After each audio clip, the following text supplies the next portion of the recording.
నమస్కారం. కైలాస మానస సరోవర యాత్ర ఈ 2026 సంవత్సరంలో ఎక్కడ విన్నా ఎక్కడ చూసినా ఈ కైలాస యాత్ర గురించి ఆలోచన, అన్వేషణ, ఆరాటం. ఈ 2026 సంవత్సరంలో ఒక్కసారైనా కైలాస యాత్ర చేస్తే 12 సార్ల రెట్టింపు ఫలితమని ఇప్పుడు అంతటా ఇదే ప్రస్తావన. కైలాస యాత్ర అనగానే ఇప్పుడు అందరికీ గుర్తొచ్చే ఏకైక travel agency Sri Gayatri tours and travels. గత 2025 సంవత్సరంలో అత్యధిక సంఖ్యలో కైలాస యాత్రను దిగ్విజయంగా పూర్తి చేయించి the best Kailash tour operator గా అవార్డు పొంది సక్సెస్ఫుల్ గా ఈ సంవత్సరం ఇప్పటికే 300 మందికి పైగా కైలాస యాత్రని పూర్తి చేయించి తిరిగి వచ్చిన Sri Gayatri tours and travels అధినేత శ్రీ పివి భరత్ శర్మ గారిని ఈ సంవత్సరం రూల్స్ అండ్ రెగ్యులేషన్స్, వాతావరణ పరిస్థితులు, తీసుకోవాల్సిన మరిన్ని జాగ్రత్తల గురించి పూర్తి విషయ విశేషాలు తెలుసుకుందాం. నమస్తే భరత్ శర్మ గారు. అమ్మ హర హర మహాదేవమ్మ. ప్రేక్షకులకు అందరికీ నమస్కారం. ముందుగా మీకు కంగ్రాచులేషన్స్. అలాగే సక్సెస్ఫుల్ గా కైలాష్ బ్యాచెస్ ని పూర్తి చేశారు. ఎందుకు కైలాష్ బ్యాచెస్ కి ఇంత విశిష్టత ఉంది? ప్రజలు చాలా ఇంట్రెస్ట్ చూపిస్తూ ఉన్నారు. ఎంతో మంది అసలుకి కైలాష్ యాత్ర పూర్తి చేసుకోవడమే లైఫ్ టైం అచీవ్మెంట్ గా భావిస్తున్నారు. దానికి గల కారణాలు ఏంటి? అక్కడ చూస్తే గుడి లేదు, ఏమీ లేదు. కానీ ఎందుకని చెప్పి ప్రజలు ముఖ్యంగా కైలాస యాత్రకి ఇంత విశిష్టత ఉంది? దానికి గల కారణాలు ఏంటంటారు? ఎస్ అమ్మా, ముఖ్యంగా కైలాష్ అండ్ మానస్ సరోవర్ ఈ యొక్క రెండు పదాలు వినంగానే ప్రతి ఆధ్యాత్మిక చింతన ఉన్నటువంటి యొక్క ప్రతి హిందుత్వ భావం ఉన్నటువంటి ప్రతి ఒక్కరికి life time achievement and life time dream గా భావిస్తారని మీరే చెప్తున్నారు. ఒక శ్లోకం మనకు మహాన్యాసంలో చెప్తుందమ్మా, కైలాస శిఖరే రమ్యే శంకరస్య శివాలయే దేవతాస్తత్ర మోదంతి తన్మే మనశివ సంకల్పమస్తు అని. సాక్షాత్తు ముక్కోటి దేవతలు సైతం వారందరూ వారి వారి లోకాలని వదిలేసి ఈ భూ కైలాసానికి వచ్చి జగతఃపితరం వందే పార్వతీ పరమేశ్వరం అనేటువంటి ఈ జగత్తుకు మొత్తం తల్లిదండ్రులు లాంటి కైలాసగిరి పైన ఉన్నటువంటి పార్వతీ పరమేశ్వరుల యొక్క నివాసమై ఆవాసమైనటువంటి కైలాసగిరి చుట్టూ అందరూ పరిక్రమ చేస్తూ ఉంటారంట, ప్రదక్షిణ చేస్తూ ఉంటారట. ఇతనికి మనం చూస్తే స్వామివారికి సురాసుర పూజితాయ నమః అని ఒక పేరమ్మ. అంటే దేవతలు రాక్షసులు ఇద్దరితో పూజింపబడేటువంటి వారు ఎవరైనా ఉన్నారు అంటే ముక్కోటి దేవతల్లో కేవలం ఒక ఈశ్వరుడు మాత్రమే అని చెప్తారమ్మ. కాబట్టి మన యొక్క కంటితో, మన బొందితో, అంటే మన శరీరంతో మనం విష్ణులోకానికి కానీ బ్రహ్మలోకానికి కానీ వెళ్ళే అవకాశం లేదు. కేవలం ఒక సాక్షాత్తు పరమేశ్వరుడి యొక్క ఇల కైలాసమైనటువంటి కైలాస యాత్రని మాత్రమే చేసి మనం వారు ఎక్కడైతే ఉంటారో, అంటే మనకు మన దేవాలయాల్లో, ఊరి బయట ఉన్నటువంటి యొక్క మహా శ్మశానంలో కూడా స్వామివారు కనబడుతూనే ఉంటారు. కానీ వీరందరికీ హెడ్ క్వార్టర్ ఎక్కడ ఉంది అంటే అది సాక్షాత్తు కైలాసగిరి. కాబట్టి లైఫ్లో 12 జ్యోతిర్లింగాలు ఇవన్నీ పూర్తయిన తర్వాత ఇందాక మీరు చెప్పినట్టుగా అర్చన, అభిషేకము, హోమము ఇటువంటివి ఏమి పూజా పునస్కారాలు లేనటువంటి ఒక ప్రదేశం అయినటువంటి కైలాస్కి వెళ్ళి ఆ కైలాస మానస సరోవర యాత్ర చేస్తున్నప్పుడు సాక్షాత్తు మనం మన కంటితో శివపార్వతుల్ని దర్శించి తరించేటువంటి ఒక అద్భుతమైన అవకాశము అని చెప్తారమ్మ. అంటే మనం ఈ 12 జ్యోతిర్లింగాలు ఇవన్నీ పూర్తయిన తర్వాత అర్చన, అభిషేకము, హోమము ఇవన్నీ కూడా ఒక మెట్టు ఎక్కుకుంటూ ఒక పీక్స్కి వెళ్ళిన తర్వాత ఇంకా లైఫ్లో ఇవన్నీ కాదు, అతీతంగా ఏదన్నా ఉంది అంటే అది సాక్షాత్తు కైలాష్ గిరియే. ఈ సంవత్సరం కైలాస యాత్రకి చాలా విశిష్టత ఉందని మీరే చెప్పారు. అసలు నిజంగానే ఈ సంవత్సరం అంత విశిష్టత ఉందా, లేదా ఇదేమైనా మార్కెటింగ్ లాంటివా? ఎస్ అమ్మ, యాక్చువల్గా మీరు అన్నట్టుగా కైలాస మానస సరోవర యాత్ర అనేటువంటి ఈ యాత్ర గత సంవత్సరం నుంచి కూడా 2025 సంవత్సరంలోనే కైలాస యాత్ర రాబోయేటువంటి 26వ సంవత్సరం అశ్వ సంవత్సరం అని, ఒక్కసారి కైలాస యాత్ర చేస్తే 12 సార్లు యాత్ర చేసినటువంటి ఫలితం అని మనం ఒక సంవత్సరం నుంచి చెప్పుకుంటూ వస్తున్నాం. ప్రతి సంవత్సరం కైలాస యాత్ర ఒకసారి చేస్తే ఒకసారి ఫలితమే. కానీ ఈ 2026వ సంవత్సరంలో ఒక్కసారి కైలాస యాత్ర చేస్తే 12 సార్లు రెట్టింపు ఫలితం వస్తుంది అన్నది వాస్తవము. మనం ఏదైనా సరే ఒక అంశాన్ని తెర మీద తీసుకొచ్చినప్పుడు సహజంగా మీడియాల్లో వీటిల్లో వాటి వెనకాల ఖచ్చితంగా ఒక ఆధారం లేనిది మనం ఏది చెప్పలేమమ్మా. అలా చెప్పడానికి కూడా కుదరదు. కాబట్టి ఒకసారి మనం టిబెటియన్ సాంప్రదాయం ప్రకారంగా చూస్తే వారి యొక్క గ్రంథాలను మనం పరిశీలిస్తే ఒకసారి వారికి ఎవ్రీ 12 yearsకి ఒకసారి మనకు ఎట్లయితే పుష్కరం అనేటువంటి సంభవిస్తుందో అదేవిధంగా టిబెటియన్ క్యాలెండర్ ప్రకారం అశ్వ సంవత్సరము, హార్స్ ఇయర్ అని, ఆ అశ్వ సంవత్సరంలో విపరీతమైనటువంటి ఒక పాజిటివ్ ఎనర్జీ ఉంటుందని. సో సాగా అనేటువంటి ఒక ఆ ప్లేస్ నుండి మొదలు పెడితే ఆ డార్చన్ యమద్వార్ దగ్గర చాలా విశేషమైనటువంటి యొక్క రద్దీతో మనకు స్వామివారి యొక్క కైలాస యాత్ర ఆ యొక్క ప్రదేశంలో స్వామివారికి విశేషమైనటువంటి ఆరాధన జరుగుతూ వస్తుంది. బుద్ధిస్టులు కానీ, జైన్స్ కానీ, టిబెటియన్ సాంప్రదాయస్తులు కానీ, జైన్ మతస్థులు కానీ, బోన్ మతస్థులు కానీ, వీరందరికీ ఆ యొక్క ఫెస్టివల్ చాలా చాలా ఆనందాన్ని క్రియేట్ చేసేటువంటిది. ప్రతి ఒక్కరు ఆ సాంప్రదాయాన్ని అందరూ ఖచ్చితంగా అనుసరిస్తారమ్మా. ఇవి వాస్తవాలు తప్ప ఎక్కడ మార్కెటింగ్ స్ట్రాటజీస్ కాదమ్మా. సో ఇవన్నీ కూడా యథార్థాలు. అలాగే అసలు మీ మాటలు వింటుంటే నాకే కైలాస యాత్ర వెళ్ళాలనిపిస్తుంది. ఒకవేళ నేనే వెళ్ళాలంటే ఏ డాక్యుమెంట్స్ కావాలి, క్వాలిటీస్ ఏంటి, అసలుకి దానికి గల నిబంధనలు ఏంటంటారు? ఎస్ అమ్మ, యాక్చువల్గా కైలాష్ మానసరోవర్ యాత్ర చేయాలి అని అంటే మొట్టమొదటిగా మనకు 3 to 4 క్వాలిటీస్ ఖచ్చితంగా ఉండాలి. నెంబర్ 1 ఏంటంటే మనకి ఎట్టి పరిస్థితుల్లో బ్రీతింగ్ ప్రాబ్లమ్స్ కానీ, లంగ్ ఇన్ఫెక్షన్స్ కానీ, రెస్పిరేటరీ ప్రాబ్లమ్స్ ఎటువంటి పరిస్థితుల్లో ఉండకూడదు. ఎందుకంటే మనం సముద్ర మట్టానికి చాలా హైట్ వెళ్తున్నాం కాబట్టి అబో సీ లెవెల్ వెళ్ళేటప్పుడు మనకు బాడీ అంతా కూడా సహకరించదు కాబట్టి కాస్త అక్లమటైజ్ అవుతూ వెళ్ళడానికి మన బాడీ అడ్జస్ట్ అవ్వాలి. సెకండ్ థింగ్, ఖచ్చితంగా పాస్పోర్ట్ కలిగి ఉండాలి. అట్లీస్ట్ 1 year వ్యాలిడిటీతో అయి ఉండాలి. అట్ ది సేమ్ టైం మనము గమనిస్తే 9 సంవత్సరాల నుంచి 75 సంవత్సరాల వరకు కూడా ఈ యాత్రకు వెళ్ళొచ్చు. సబ్కాన్షియస్ మైండ్లో క్లారిటీ, ప్యూరిటీ ఉండి మనం వెళ్ళేటువంటి యొక్క ప్రదేశం యొక్క వాతావరణ మార్పులకి మన బాడీ తట్టుకోగలిగితే ఎవరైనా యాత్ర చేయొచ్చు. అట్లీస్ట్ ఒక 3 months ముందే మనం ఈ యొక్క యాత్రకు కావాల్సినటువంటి యొక్క డాక్యుమెంటేషన్ ప్రాసెస్ అన్ని కూడా మనం సిద్ధం చేసుకోవాల్సి వస్తుంది వీసా అండ్ పర్మిట్స్ కోసం. సో ఈ వీసా పర్మిట్స్ అనేటికి 45 days పడుతుంది ఇంచుమించుగా. సో మనం ఏ మంత్ అయితే వెళ్దాం అనుకుంటున్నామో అంతకంటే ముందు ఒక 3 months ముందే అట్లీస్ట్ ఈ యాత్రకు కావాల్సిన డాక్యుమెంటేషన్స్ మనం ఇవ్వడము.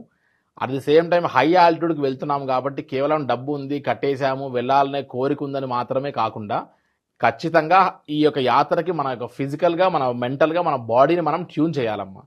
సో ఖచ్చితంగా వాకింగ్ చేయడము, డైట్ ఫాలో అవ్వడము, ప్రాణాయామం లాంటి బ్రీతింగ్ ఎక్సర్సైజ్ చేయడము, ఇవన్నీ కూడా కైలాష్ యాత్రకి సపోర్ట్ చేస్తాయి.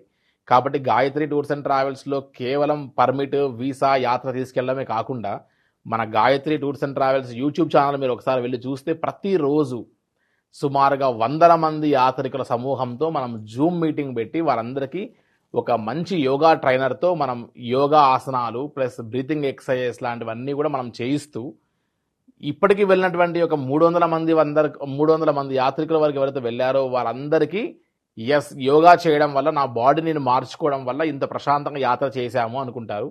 సో ఇవన్నీ క్వాలిటీస్ మనం ఫాలో అవ్వగలిగితే ఖచ్చితంగా ఈ యాత్రని చాలా ప్రశాంతంగా సక్సెస్ఫుల్గా 2 కాళ్ళు మనకు ఉన్నాయమ్మా. కానీ 2 కాళ్ళు లేని వాళ్ళు కూడా కైలాస యాత్ర చేయొచ్చు.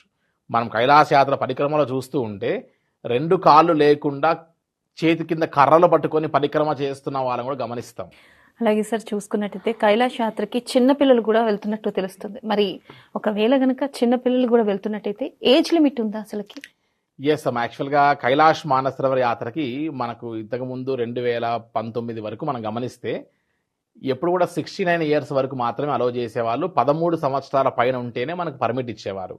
ఈ రోజు కూడా మీరు గూగుల్లోనో ఆన్లైన్లోనో ఏలైనా సెర్చ్ చేస్తే మీకు కైలాష్కి ఏజ్ లిమిట్ 13 to 69 years వరకు మాత్రమే కనబడుతుంది.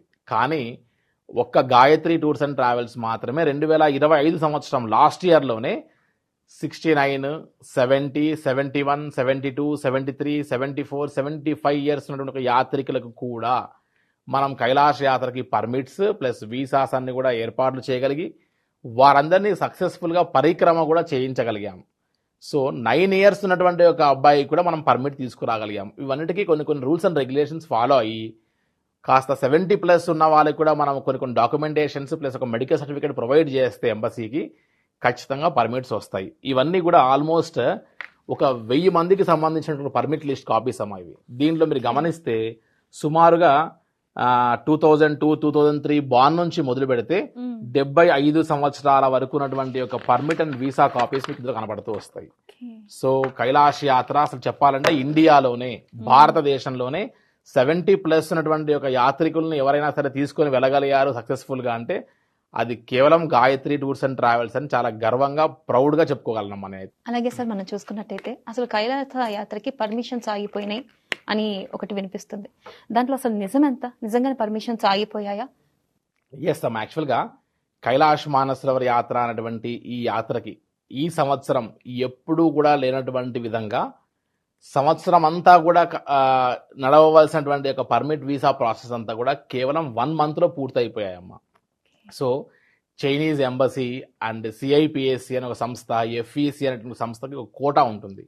సో ఆ కోటాలో ఎన్ని విపరీతమైనటువంటి ఒక పర్మిట్ వీసాలన్నీ కూడా ఫస్ట్ ముందుగానే మనం జాగ్రత్త పడి తీసుకొని ఎప్పుడో సుమారుగా లాస్ట్ ఇయర్ డిసెంబర్ నుండే కైలాష్కి వెళ్ళాలనే సంకల్పంతో ముందుగానే అందరూ రెడీ చేసుకుని పర్మిట్స్ అన్నీ కూడా, ఈవెన్ మనం కూడా సుమారుగా 1000 నుంచి 1100 మంది పర్మిట్స్ అన్నీ కూడా ఇవన్నీ మనం ఫస్ట్ సీజన్ ఎంటర్ అవ్వగానే ఓపెన్ అవ్వగానే ఇవన్నీ మేలో అప్లై చేశాం. కాబట్టి ఈరోజు మనం చేతిలో పర్మిట్ అండ్ వీసాస్ పట్టుకొని కూర్చోగలిగాం. సో ఎప్పుడైతే మనం గమనించినప్పుడు ఎప్పుడైతే రష్ ఉంటుందో ముందుగానే ఆ కోటాకు సంబంధించిన పర్మిట్ అండ్ వీసాస్ అన్ని ఇచ్చిన తర్వాత ఇప్పుడు జూన్ ఎండింగ్ వరకు ఆల్రెడీ కోటా అయిపోయింది అని చెప్తూ వస్తున్నారు. కానీ ప్యానిక్ అవ్వాల్సిన అవసరం లేదు. ఎందుకంటే ఈ విపరీతమైనటువంటి ఈ యొక్క రద్దీని కంట్రోల్ చేయడానికి ఈ జూన్ వరకు ఆపారు. ఎట్టి పరిస్థితుల్లో మళ్ళీ జూన్ 15వ తారీఖు తర్వాత మళ్ళీ కోటా రిలీజ్ అయ్యి ఒక 10 నుంచి పర్మిట్స్ ఇస్తారు. ఆ తర్వాత ఇంకా కైలాస యాత్రకి ఈ సంవత్సరం మనం ఆశ వదులుకోవాల్సిందే. ఎందుకంటే విపరీతమైనటువంటి ఒక ఫ్లో ఇప్పటికే కోటా అంతా కూడా పూర్తవ్వడము. ఎందుకంటే కైలాస యాత్రకి ఇష్టం వచ్చినట్టుగా చైనాలోకి రానివ్వరు. మన పుష్కరాల్లో వచ్చినట్టుగా గుంపులుగా వెళ్ళి అక్కడ ఇబ్బంది కానివ్వరు. సిస్టమేటిక్గా ఎంతమంది ఇన్ అవ్వాలో బార్డర్లోకి అంతమంది అవుట్ అవ్వాల్సిందే. అందుకని రెగ్యులేషన్స్ నడుస్తాయి అక్కడ వీసా అండ్ పర్మిట్ దగ్గర. కాబట్టి మనం ముందుగానే అందరినీ అలర్ట్ చేసి మన బ్యాచెస్ అందరికీ పర్మిట్స్ అండ్ వీసాస్ అని కూడా ముందు తీసుకోవడం జరుగుతూ వచ్చింది.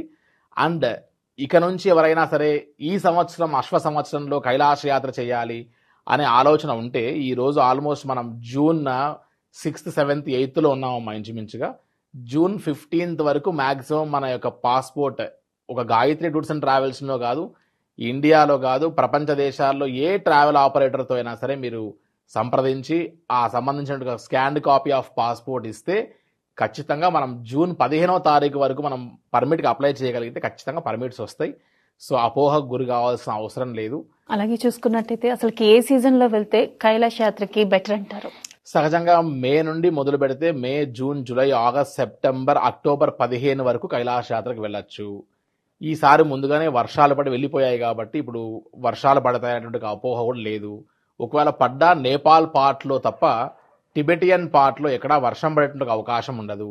యాక్చువల్గా ఒకవేళ వర్షం పడ్డా కూడా H2O అంటాం మనం కెమిస్ట్రీ భాషలో, కోడ్ లాంగ్వేజ్లో. H2Oలో O2 అంటే ఆక్సిజన్ ఉంది అని చెప్తారు. సో వాటర్ కంటెంట్లో ఆక్సిజన్ ఉంది కాబట్టి చిన్నగా తుంపర్లు పడ్డా వర్షం పడ్డా మనకి హెల్ప్ఫుల్ ఏమవుద్దంటే ఎవరైనా బ్రీతింగ్ ప్రాబ్లం ఉన్న వాళ్ళకి ఆక్సిజన్ ఇంకా బాగా దొరుకుతుంది. మన దగ్గర ఇక్కడ 21% ఆఫ్ ఆక్సిజన్ ఉన్నటువంటి దగ్గర నుంచి మనం హై ఆల్టిట్యూడ్ కైలాష్కి వెళ్ళేసరికి 10% మాత్రమే ఆక్సిజన్ ఉంటుంది. కాబట్టి మన లంగ్స్ ఆ ఆక్సిజన్ ఎక్కువ తీసుకోవడానికి ప్రయత్నం చేస్తుంది. సో అప్పుడు ఆ వర్షం పడ్డా కూడా మనకు ఉపయోగపడుతుంది. సో ప్రతి సంవత్సరం మే నుండి అక్టోబర్ వరకే కైలాస యాత్ర చేయాలి. అలాగే చాలా మందికి కైలాస యాత్రకి వెళ్ళాలని ఉంటుంది, కాకపోతే హై ఆల్టిట్యూడ్ వల్ల ఏమైనా ఇబ్బందులు వస్తాయేమో అన్న పరిస్థితులు ఉంటుంది. మరి ఈ నేపథ్యంలో ఒకవేళ కనుక హై ఆల్టిట్యూడ్ వల్ల ఏమైనా ప్రాబ్లమ్స్ వస్తే మీరు ఎలా హ్యాండిల్ చేస్తారు అసలుకి? ఎస్ అమ్మ, యాక్చువల్గా కైలాస యాత్రలో వచ్చేటువంటి ఒక అనారోగ్య సమస్యలు ఏమైనా ఉన్నాయి అంటే అది కేవలం హై ఆల్టిట్యూడ్కి వెళ్తున్నాం కాబట్టి. సముద్ర మొట్టానికి చాలా హైట్లో అంటే 5850 మీటర్లు వెళ్తున్నాం. డాల్మాలా పాస్ లెక్కేస్తే 5850 మీటర్స్. సో ఆ 5850 మీటర్స్ వరకు వెళ్ళేటువంటి ఈ యాత్రలో వచ్చేటువంటి ఒకే ఒక మేజర్ సమస్య ఏంటి అంటే హై ఆల్టిట్యూడ్ సిక్నెస్. కాబట్టి ఆ ఒక్క సిక్నెస్ని మనం జాగ్రత్తగా ఎదుర్కోవాలంటే మనం ఇంతకుముందు చెప్పినట్టుగా ఏ ట్రావెల్ ఆపరేటర్ అయినా సరే కేవలం కైలాష్కి ఫార్మాలిటీస్ చేస్తారేమో కానీ కైలాస యాత్రకు వెళ్ళినటువంటి వారిని తిరిగి సేఫ్టీగా తిరిగి తీసుకొని రావాలంటే అక్లమటైజేషన్ చాలా ఇంపార్టెంట్. అంటే ఒక పాయింట్లో ఎంతసేపు ఆపాలి, ఒక ఆల్టిట్యూడ్లో ఎంతసేపు ఆగితే మన లంగ్స్ రికవర్ అవుతాయి, మన బాడీ మెటబాలిజం సెట్ అవుతుంది అనేటువంటిది జాగ్రత్తగా చూసుకుంటూ వెళ్ళాలి. సపోజ్ మన బ్యాచ్ నిన్న ఉంది, చైనీస్ అథారిటీస్ తొందరగా వెళ్ళిపోవాలి, 1 డేనే తక్లాకోట్లో ఉండండి, మానసరం వెళ్ళిపోమని ఫోర్స్ చేశారు. మేము అవసరమైతే బ్యాక్ వెళ్ళిపోతాం, బట్ అక్కడ అక్లమటైజేషన్ లేకుండా మానసరం అందరూ వెళ్ళిపోయి అందరూ పెద్దవాళ్ళు సిక్ అయ్యేటువంటి ఒక పరిస్థితి మనం చేయలేము.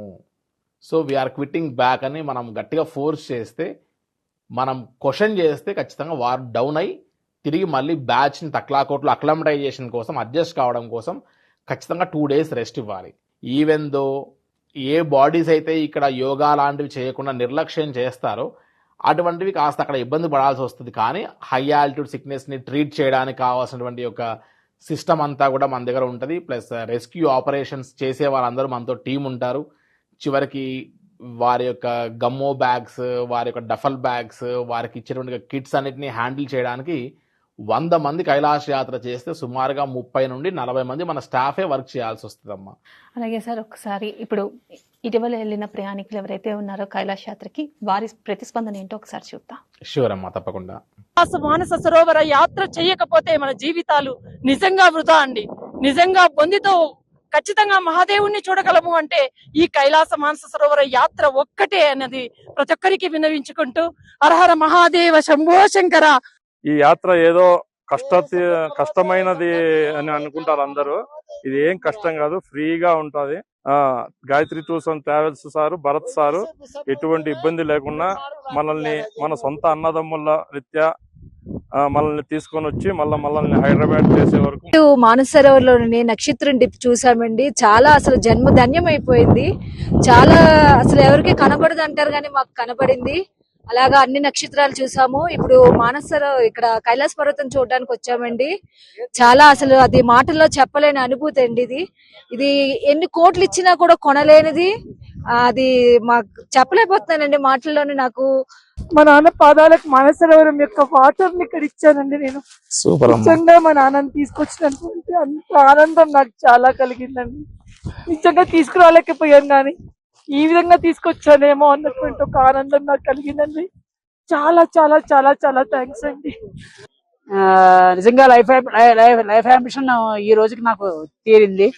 ఎప్పటి నుంచో అనుకుంటున్నాను, 96 నుంచి అనుకుంటున్నాను కైలాస ఎప్పటికైనా రాగలనా నేను అని. అది ఇప్పటికే ఇన్నాళ్ళకి నా కోరిక నెరవేరింది. నా జన్మ ధన్యమైంది గాయత్రి టూర్స్ అండ్ ట్రావెల్స్ ద్వారా. మాటలు చెప్పలేనంత సంతోషం ఉన్నది. ఇంకా ఏమీ మాటలు లేవు. ఆ కైలాసనాథ సన్నిధిలో జన్మల ఆ గాయత్రి టూర్ తోటి సంతోషంగా ఉంటామని మాటలు రావట్లేదు. ఆ కైలాసనాథ సన్నిధిలో సార్, ఇప్పుడు ప్రేక్షకుల స్పందన చూస్తుంటే అయితే గనక వాళ్ళు నిజంగా శివపార్వతుల కళ్యాణం చూసి వచ్చినట్లుగా వాళ్ళు మాట్లాడుతున్నారు. మనం చూసుకోవచ్చు. నిజంగానే నక్షత్రాలు అక్కడ స్నానం చేసి వస్తాయి అంటారు. నిజంగానే స్నానం చేస్తాయంటారా? నిజంగా ఆ అనుభూతి మనకు కలుగుతుందంటారా? ఎస్ అమ్మ, యాక్చువల్గా కైలాస యాత్రకి ఎంతటి నాస్తికులు వెళ్ళినా సరే మన కంటితో శివపార్వతులని చూసాము, దర్శించాము, తరించాము అనేటువంటి ఆ అనుభూతి 100కు 1000% ఖచ్చితంగా కలుగుతుంది. అదేవిధంగా మనం ఎప్పుడైతే డే 4 మనం మానసరోవరం వెళ్తాం సహజంగా మన యొక్క యాత్రలో, ఆ డే 4 మానసరోవరం వెళ్ళినప్పుడు అక్కడ మనం ఒక నైట్ స్టే చేస్తాము. బ్రాహ్మీ ముహూర్తంలో 3 to 4:30 వరకు అందరినీ మనం కాస్త నిద్రలేపి కాస్త జాగ్రత్తగా ప్రొటెక్ట్ చేసుకుని వారందరినీ బయటికి వచ్చి జస్ట్ మానసరోవరం ఒడ్డునే మనం నిల్చొని సంబంధించినటువంటి ఆ యొక్క నక్షత్రాలని కైలాసగిరి వైపు మనం గమనిస్తే ఒక కుక్కలు అరిచినటువంటి యొక్క సౌండ్స్ అని కూడా వినపడిన తర్వాత ఆ నక్షత్రాలన్నీ డిప్ అయి వెళ్తూ ఉండగా చూస్తాం మనం. కొంతమందికి 2 కనపడచ్చు, 3 కనపడచ్చు, కొంతమందికి 50-60 కనపడచ్చు. సో వారి అనుభూతులు ఒక్కొక్కసారి ఒక్కొక్క రకంగా ఉంటాయి. సో అవన్నీ కూడా ఒకసారి మనం విన్నప్పుడు, అది చూసినప్పుడు ఇంత అద్భుతమైనటువంటి యొక్క ప్రపంచము, ఇంత ఆశ్చర్యకరమైనటువంటి యొక్క ఇది మనం అసలు నమ్మగలమా అనిపించేట్లుగా ఉంటుంది. అది కైలాస యాత్ర చేసిన ప్రతి ఒక్కరు, ఇందాక మీరు వింటున్నటువంటి యొక్క ప్రతి ఒక్కరి అనుభూతులు అది ఎక్స్ప్రెస్ చేస్తూ వస్తారు. సో కైలాస యాత్ర అనేటువంటి వాటిల్లో ఉన్నటువంటి మిరాకిల్స్ ప్రపంచంలో ఏ దేశంలో లేవు కాబట్టే చైనీస్ వారు మిగతా వాళ్ళందరూ కూడా కైలాస పైకి అధిరోగించడానికి హెలికాప్టర్స్ ప్రయోగించి అవన్నీ కూడా విఫలమయ్యేసరికి అది నో ఫ్లై జోన్ అని చెప్పారు. కాబట్టి ఈ రోజుకి అతీతమైన శక్తి ప్రపంచానికి అందరూ కూడా సెంటర్ ప్లేస్ అమ్మది. సో అతీతమైన శక్తి ఏదో ఉంది అక్కడ అనేటువంటి ఒక భావనతో అదంతా నో ఫ్లై జోన్గా కేటాయించడం జరిగింది. సో కైలాస యాత్ర అనేటువంటి ఒక యాత్ర చేసి తరిస్తే తప్ప తెలియనటువంటి ఒక ఎసెన్స్ అమ్మది. కాబట్టి కైలాస యాత్ర లైఫ్లో యూత్ ఇంకా చేస్తే ఎక్కువగా యూజ్ ఉంటుందని చెప్పొచ్చమ్మా. అసలు కైలాస యాత్రని ఇంత ఇంట్రెస్టింగ్ గా కొనసాగించడానికి గల కారణాలు ఏంటి సార్ అసలు? ఎస్ అమ్మ, ఇందాక చెప్పినట్టుగా కైలాస మానస సరోవర్ యాత్ర life time dream, life time ఆనందాన్ని ఇచ్చేటువంటి యాత్ర. సో చేస్తే కైలాస యాత్ర నా పేరెంట్స్తో ఇలానే చేయాలి అని నేను అనుకుంటే ఎలా జరుగుతుందో, అక్కడ 10-20 వేల రూపాయలు కైలాస యాత్రలో ఎక్కువైనా, 2-3 రోజులు ఎక్స్ట్రా అయినా, చివరికి క్లైమేట్ బాగోలేక కాస్త ఇబ్బందులకు గురైనా కైలాస యాత్ర 100 మంది అలానే చేయాలి. వేరే నెక్స్ట్ థాట్ లేదు ఇంకక్కడ. సో అటువంటి యొక్క బరువు బాధ్యతతో కూడినటువంటి కైలాస యాత్రని మనం ఫ్రూట్ఫుల్గా అందించినప్పుడు, మనం ఇచ్చేటువంటి సర్వీస్ కరెక్ట్గా ఇచ్చినప్పుడు, ఇంటికి వెళ్ళిన తర్వాత వారు ఎస్ కైలాష్ యాత్రలో అంత ఎసెన్స్ పొందినటువంటి బ్లెస్సింగ్స్ ఏవైతే ఉంటాయో ఆ బ్లెస్సింగ్సే మనకు లైఫ్ లాగా నిలబడతాయి. లాస్ట్ ఇయర్ 826 మంది కైలాష్కి వెళ్తే అమ్మ చివరికి ఆ వెళ్ళినటువంటి కస్టమర్స్తో ఈ సంవత్సరం సుమారుగా ఒక 500-600 మందిని కొత్త వాళ్ళని రెఫర్ చేసే పరిస్థితికి వచ్చిందమ్మ. సార్ అసలుకి కైలాష్ యాత్ర రూట్ మ్యాప్ ఏంటి? అంటే కొంతమంది రోడ్డు మార్గం ద్వారా కూడా వెళ్తారు కదా, ఎన్ని రోజుల్లో కైలాష్ యాత్రకి మనం చేరుకోవచ్చు, దాన్ని ఎన్ని రోజుల్లో పూర్తి చేయవచ్చు అంటారు?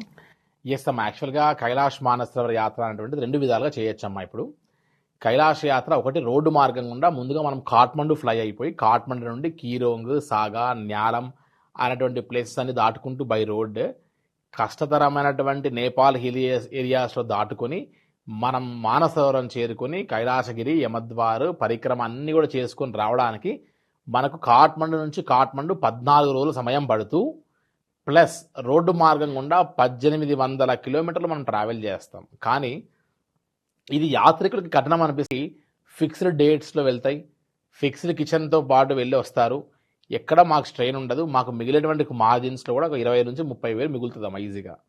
కానీ కస్టమర్ స్ట్రెయిన్ అయిపోతారు. ఇది కాకుండా ఈజీగా వెళ్ళాలనుకుంటారు. 14 రోజులు from Kathmandu to Kathmandu plus మళ్ళీ కాఠ్మండులో లోకల్ సైట్ సీయింగ్ 2 రోజులు plus Hyderabad to Kathmandu, Kathmandu to Hyderabad or their home లొకేషన్స్కి లెక్కేస్తే మళ్ళీ 2 days 16 నుంచి 18 రోజులు పెట్టుకోవాలి. అంత టైం ఇవాళ ఎవరి దగ్గర లేదమ్మా. సో అందుకని 9 nights 10 days పెట్టే మన యాత్రలోనే కైలాష్ యాత్ర పరిక్రమ అయిపోయిన తర్వాత వెళ్ళాలి ఇంటికి అనేటువంటి కోరికతో అందరూ చాలామంది ఎక్స్ప్రెస్ చేస్తూ ఉంటారు. So the short and sweetest మార్గం, బెస్ట్ మార్గం హైదరాబాద్ టు లక్నో ఫ్లై అయ్యి లక్నో నుండి నేపాల్గంజ్ అనేటువంటి ఒక ప్లేస్కి జస్ట్ ఒక 4 hours నేషనల్ హైవేలో డ్రైవ్ అయ్యి అక్కడ నుండి మనం వాగేశ్వరి అమ్మవారి శక్తిపీఠం దర్శనం చేసుకుని నేపాల్గంజ్లో అక్కడ నుండి సిమికోట్ అనేటువంటి ఒక ప్లేస్కి ఫ్లై అవుతాం.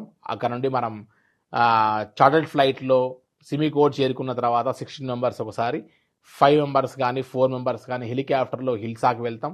చైనీస్ బార్డర్ దగ్గర జస్ట్ ఒక 1/2 kilometer కూడా ఉండదు, జస్ట్ ఒక బ్రిడ్జ్ దాటేస్తాం. చైనీస్ ఎమిగ్రేషన్ ఫార్మాలిటీస్ చూసుకుంటాం. మన గ్యాలరీలో ముఖ్యంగా దలైలామా ఫొటోస్ కానీ లేకపోతే యాంటీ చైనాకు సంబంధించినటువంటి ఒక ఫొటోస్ ఏమున్నా వీసా రిజెక్ట్ అవుతుంది, చాలా జాగ్రత్త వహించాలి. అండ్ పోలీస్ డిపార్ట్మెంట్ వాళ్ళు ఎవరైనా సరే మీ ఐడి ప్రూఫ్స్ దొరికినా కూడా ఖచ్చితంగా రిజెక్ట్ చేస్తారు, జాగ్రత్త పడాలి. తక్లాకోట్ వెళ్తాం, 2 days మనం అక్లమటైజ్ అవుతాం క్లైమేట్కి. తర్వాత మనం మానసరోవరం వెళ్తాం, స్నానము, అభిషేకాలు, పూజలు ఇవన్నీ పూర్తి చేసుకుంటాం ప్రశాంతంగా. దెన్ అక్కడ నుండి మనం అష్టపది అని కైలాసగిరికి సమానమైన హైట్లో కొండ మీద మనం జీప్లో వెళ్ళి ఏదైతే కైలాసగిరి పైన ఆ యొక్క మంచంతా కరిగి కింద పడిన ప్రదేశాన్ని ఒక స్పాట్ని ఆత్మలింగము అంటారమ్మా. సో ఆ ఆత్మలింగాన్ని, అష్టదిక్పాలకులు కూర్చొని తపస్సు చేస్తున్న ప్రదేశాన్ని, సప్తఋషులు కూర్చొని తపస్సు చేస్తున్నటువంటి ఒక సప్తఋషి గుహలని ప్లస్ నందీశ్వరుడి ఉన్నటువంటి ఒక పాయింట్ని మనం గమనిస్తాం. సో చాలా అద్భుతంగా ఉంటుంది ఆ పాయింట్. చక్కగా ఆ అష్టపది నుండి కైలాసగిరిని దర్శనం చేసుకోవడం అనేటువంటిది ఎనలేని అనుభూతి అనిపిస్తుంది. కాబట్టి చక్కగా స్వామివారి దర్శనం అంతా కూడా పూర్తి చేసుకుని ఆ తర్వాత వన్స్ ఒకసారి కైలాష్ మానసరోవర యాత్ర పరిక్రమకు వెళ్తాము యమద్వార్ నుండి. ఫస్ట్ డే పరిక్రమ 14 kilometers ఈజీగా ఉంటుంది. సెకండ్ డే పరిక్రమ మాత్రం కొద్దిగా టఫ్ టాస్క్. ఖచ్చితంగా పరిక్రమ చేయాలి అంటే పోనీ పోటర్ లేకుండా దయచేసి ఎప్పుడు మనం వెళ్ళకూడదు కైలాష్ యాత్రకి. సెకండ్ డే పరిక్రమలో ఫస్ట్ 6 kilometers చాలా హైట్గా వెళ్ళాల్సి వస్తుంది. సో ఆ 6 kilometers డాల్మాలా పాస్ వరకు వెళ్ళిన తర్వాత మళ్ళీ 6 kilometers డౌన్ ఉంటుంది. ఈ డౌన్ జాగ్రత్తగా దిగిన తర్వాత మళ్ళీ 6 kilometers ప్లేన్ ఉంటుంది. సో గుర్రం అనేటువంటిది పోనీ ఈ హైట్ మాత్రమే తీసుకెళ్తే తప్ప డౌన్లో మనల్ని దింపలేదు, కింద పడిపోతాం అనమాట స్లోప్లో. కాబట్టి మనం జాగ్రత్తగా దిగగలిగేటువంటి ఓపిక ఉంటేనే పరిక్రమ చేయాలి. సెకండ్ డే పరిక్రమ రెస్క్యూ ఆపరేషన్స్ కూడా ఏమి ఉండవు కాబట్టి ఫిజికల్ ఫిట్గా ఉంటేనే కైలాష్ యాత్ర చేయాలి. ఎందుకంటే రిస్క్గా తీసుకొని మనం తిరిగి మళ్ళీ ఇబ్బంది పడకూడదు. సో మళ్ళీ జుతుల్పుక్ అనే పాయింట్కి వచ్చేస్తాం సెకండ్ డే నైట్ హాల్ పరిక్రమలో. అక్కడ నుండి థర్డ్ డే పరిక్రమ జస్ట్ ఒక 3 to 4 kilometers ఉంటుంది, ఎక్కువగా ఉండదు.